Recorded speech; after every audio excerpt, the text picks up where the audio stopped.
안녕하세요. 케인입니다.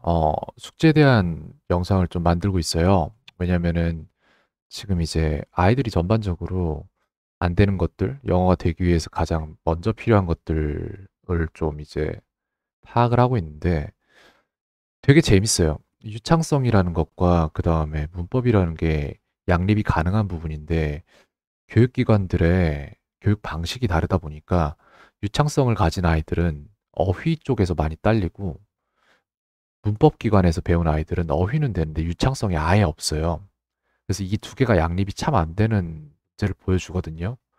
그래서 지금 이제 제가 갖고 있는 엑셀 파일들을 보시면은 그 중에 뭐가 있냐면은, 잠시만요. 네, 이걸 보면 되겠네요.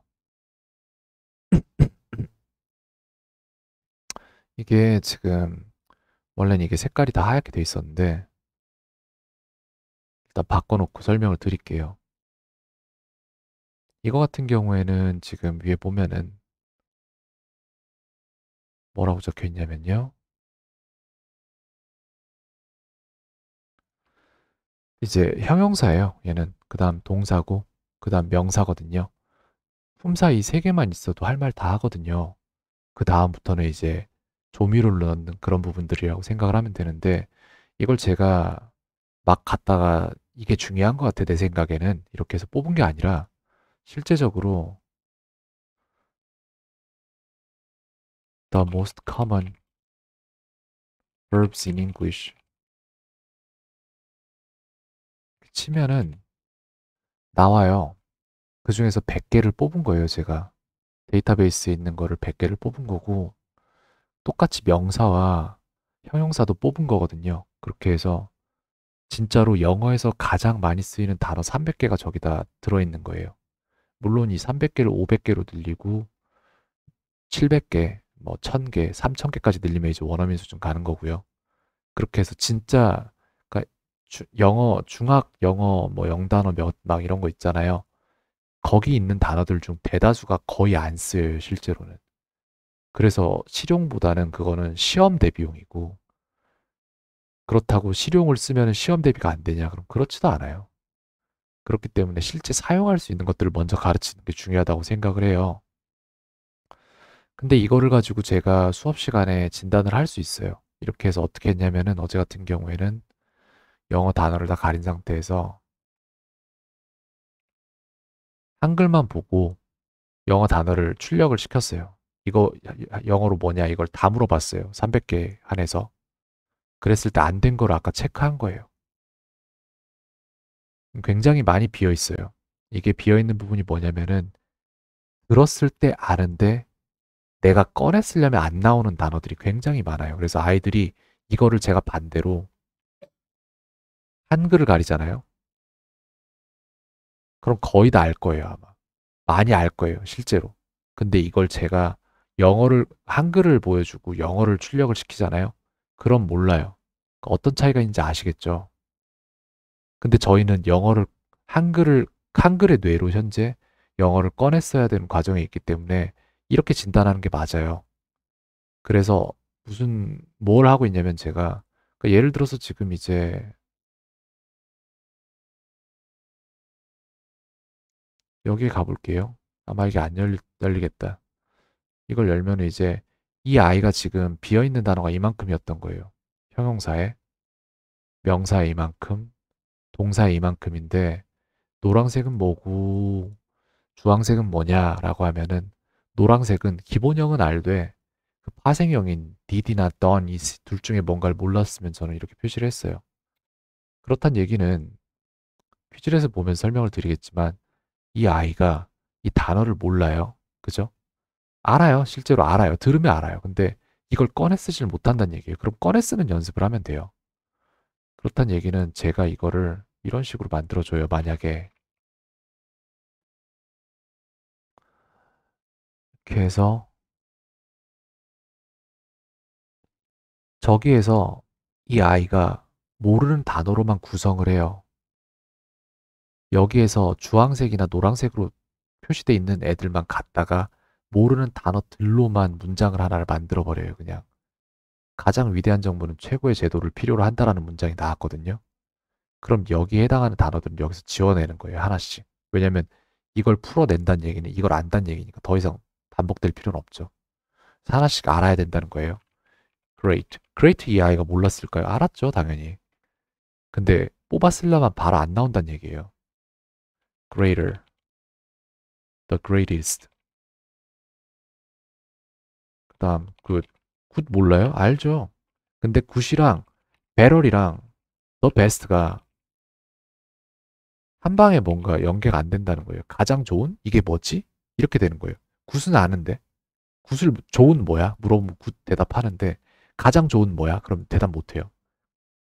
훈련이 안 돼 있으니까 출력 훈련이. 요구하다라는 단어 아예 몰랐어요. require. 근데 이렇게 쓰면 틀려요. 셋 다 써야 돼요. required, required. 제도 체계. 이건 몰랐어요. 이 아이들은 지금 국제학교 다니고 있기 때문에 문제가 뭐냐면은 이 단어를 한글로도 몰라요. 한글로도 모르고 영어로도 몰라요. 그래서 제게 토로하더라고요. 근데 선생님 저는 이 단어 한글로도 몰라요. 이렇게 대답을 말하더라고요, 저한테. 그 말을 영어로 하는 거예요, 저한테. 그러니까 한국 사람들한테는 이걸 알고 있는 게 당연한 건데 이걸 모른다고 영어로 대답하는 게 영어를 잘하는 건데 이 아이들한테는 이 단어를 모르는 게 당연한 거고 이걸 모른다고 영어로 대답을 하는 게 당연한 거예요. 그러니까 다른 거예요, 관점이. 근데 분명한 건 그거예요. 네가 그러면은 시스템을 알아야지. 제도나 시스템 둘 중 하나는 알아야 될 나이잖아. 그러면 너는 시스템을 알아서 그 시스템이 뭔지를 제도라고 알려주면 네가 아 그렇구나 시스템이 제도구나 라는 걸 알아야 되는 거예요. 근데 얘는 시스템도 모르고 제도도 모르는 사람이 된 거잖아요. 그럼 약간 결손이란 얘기예요. 그럼 알게 만들면 돼요, 어떻게든. 정부도 알아야겠죠. government라고 하면은 이걸 다 알아서 문장의 구조까지 알면 이걸 풀어낼 수 있어요. The greatest government require. 이것도 3인칭 모르면 틀려요. 그죠? requires the best system. 이렇게 해서 100점이 나오면은 되는 거예요. 근데 이 퀴즐렛 세트 숙제를 어떻게 설정했냐면은 이거를 계속 풀어요. 총 5번을 풀되 5번 중에 한 번이라도 5번 오차 시도 내에서 한 번이라도 100%가 나오면은 그럼 그것까지만 해라. 그리고 매번 숙제는 인쇄 테스트해서 PDF 파일로 자기 이름 쓰고 이름은 저기 써 있죠. 이미 만들어져 있으니까. 거기에다가 이제 first, second 뭐 이런 식으로 해서 나한테 보내라. 하면 저는 보겠죠. 아, 얘가 4차 시도 만에 100%가 나오네. 그럼 보자. 다음에 2차 시도 내로 100%가 나오는지. 그럼 저는 이 아이가 이거를 다 알았다고 판단이 될 시기에 다음 문제를 만들 거예요. 어떻게? 이 엑셀 파일에서 또 지울 부분들 조합을 할 거예요. 이걸 이렇게 만들면은 아기가 맞아 떨어지네. 맞네. 그래서 하나씩 지우면서 문장으로 녹여낼 거예요. 지금 이 아이 같은 경우에는 어리지가 않기 때문에 문장의 난이도를 조금 이렇게 형용사랑 딱딱 섞어서 만들고 있고요. 나중에는 이제 좀 기교까지 넣어서 관계대명사나 이런 것도 넣을 것이고, 근데 이제 아이들 나이가 어린 부분에 대해서는 그 아이들 같은 경우에는 이제 명사, 동사, 명사 정도로만 만들어지는 내지는 명사, 동사, 형용사, 명사 내지는 형용사, 명사, 동사, 명사 이런 식으로만 나오는 퀴즐렛을 레벨에 맞게 커스터마이징을 할 거예요. 그렇기 때문에 요청드립니다. 제가 이 엑셀 파일을 보내드릴 거예요. 결정하시면 괜찮겠어요. 제가 수업에서 이거 진단하는데 시간을 사용을 해서라도 제대로 진단을 해 주는 게 맞겠는지 아니면은 그 시간을 아끼기 위해서 왜냐면 시간은 돈이잖아요. 돈은 시간이고 그 시간을 아끼기 위해서 그 시간을 아끼기 위해서 제게 돈을 지불을 하실 건지 굉장히 직설적이네요. 제게 돈을 지불해서 이거를 시키실 건지 아니면은 돈을 아끼기 위해서 시간을 지불해서 아이들과 집안에서 이거를 직접 해보실 건지 그리고 저한테 결과표를 제출해 주실 건지 이 두 가지 중에 하나를 선택하셨으면 좋겠어요.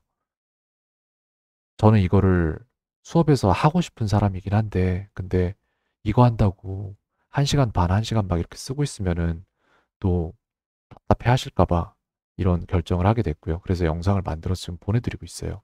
이 영상을 보게 되시는 분들, 공유 받으시는 분들은 아마 제게 엑셀 파일도 같이 받으실 거예요. 안내와 함께. 근데 이거는 한번 짚고 넘어가는 게 굉장히 중요한 부분이라서 300개 단위에서 한번 짚고 넘어가고 이게 다 끝나면 600 단위에서 한 번 더 짚고 넘어가고 이런 식으로 어휘를 자연스럽게 올리는 게 맞아요. 외우라고 하잖아요. 단어 대 단어를 외우잖아요. 애들 절대 못 외워요. 300 외우면 250 까먹고 다음 600 가면은 450 까먹고 500개 까먹고 이래요. 그러면은 진짜 소용 하나도 없고 결정적으로 이거를 한글을 가리고 이거를 빈칸으로 만들고 야, 이거 보고 써봐. 이게 뭐야? 이러면 해요. 근데 문제는 뭐냐면은 이거를 빈칸으로 뚫잖아요. 그럼 못해요. 애초에 교육 방식 자체가 잘못되어 있는 거예요. 저희는 영어를 꺼내 써야 되는 사람들인데 그걸 시험을 위해서 한글을 꺼내 쓰는 사람으로 바꾸면은 나중에 영어를 결과적으로 못해요. 배울수록 더 못해요. 자기가 아는 만큼 해야 되는데 그걸 못한다는 괴리감이 있어서 훨씬 더 못해요. 나이 먹을수록. 틀려야 배우는데 틀리질 못해요. 겁나서. 그래서 이 방법으로 가는 게 맞아요. 그래서 이 부분을 제가 아이들 수업 시간에 진단을 좀 퍽퍽하더라도 해나가면서 어휘를 확실하게 잡는 방법으로 갈지 아니면은 집에서 이제 어머님들이 내지는 아버님들이 이거를 진단을 해서 제게 결과표를 주실지 그 부분에 대해서 조금 결정을 하고 넘어가는 게 맞는 것 같아서 영상을 만들게 됐습니다. 굉장히 긴데요. 어차피 영상 디스크립션 란에다가 제가 다 쓸 거기 때문에 그 부분은 좀 뭐 몇 줄 요약평으로 좀 보시면 될 것 같고요. 이 영상을 보시면 근데 훨씬 좋아요. 제가 볼 때. 일단 본인 스스로가 이게 왜 하는지를 이해를 하시면은 아, 해야겠다라는 생각이 드실 거예요. 아이들 단어 아무리 외워도 다 까먹거든요. 왠지는 제가 설명 다 드렸습니다. 캔이었습니다. 영상은 여기까지 하도록 하겠습니다. 평온한 하루 되시기 바랍니다.